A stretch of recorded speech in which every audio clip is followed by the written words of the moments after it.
ในทุกเช้าที่เฮากำลังตื่นขึ้นมาเคยตั้งคำถามกับตัวเองว่าสิ่งที่เฮากำลังเฮ็ดไปในทุกมื้อนี้เฮาเฮ็ดมันไปเพื่อหยัง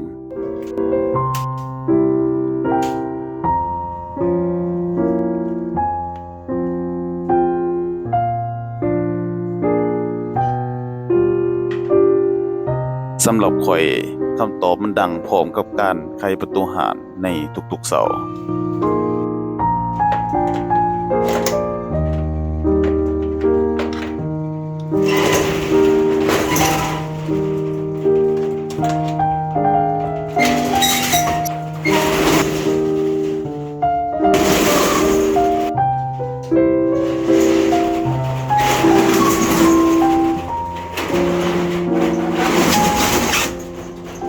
เป็นกิจวัตรประจำวันปัดกวาดเช็ดถูจัดวางสิ่งของให้เข้าที่เข้าทาง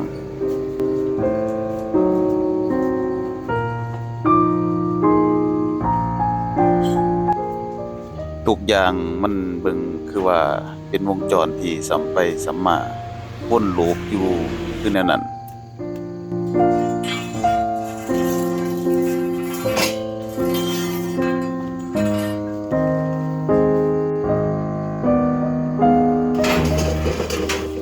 แต่ในความซ้ำซากนี้ก็เปรียบเหมือนลมหายใจของชีวิต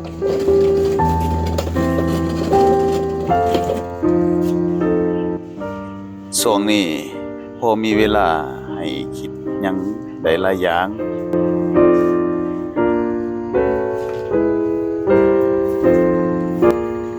หลังจากที่ได้เขียนบทจบขั้นกลางทฤษฎีสำเร็จ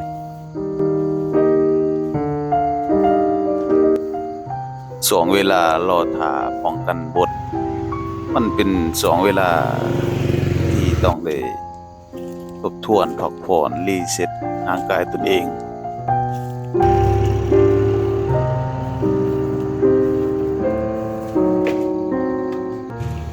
และเมื่อมีเวลาคิดความจริงของชีวิตก็ยิ่งชัดเจนขึ้นเติม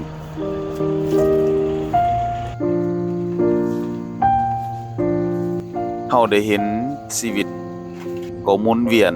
วนไปวนมาแบบนี้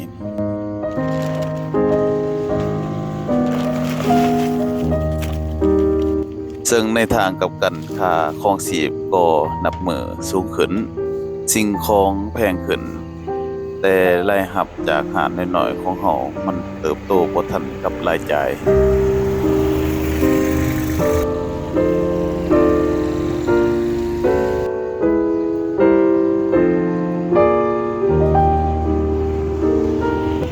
ความสมดุลที่เฮาเคยมีมันค่อยๆเอียงเทื่อละน้อย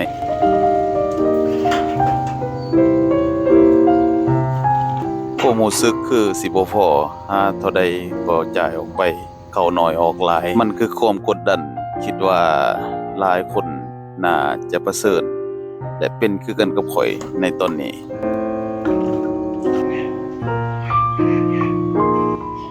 และข้อยก็ยังเชื่ออีกว่า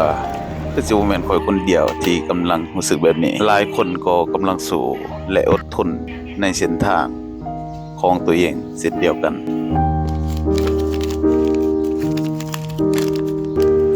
ขอให้วิดีโอนี้เป็นกำลังใจให้ทุกคนที่กำลังเมื่อยถึงว่ามื้อนี้จะยากแต่ก็บ่ได้หมายความว่ามื้ออื่นจะบ่มีแสงสว่างฟ้าหลังฝนท้องฟ้าแจ่มใสเสมอขอทุกคนสู้ต่อไปด้วยคาถาที่มีชื่อว่าอดทน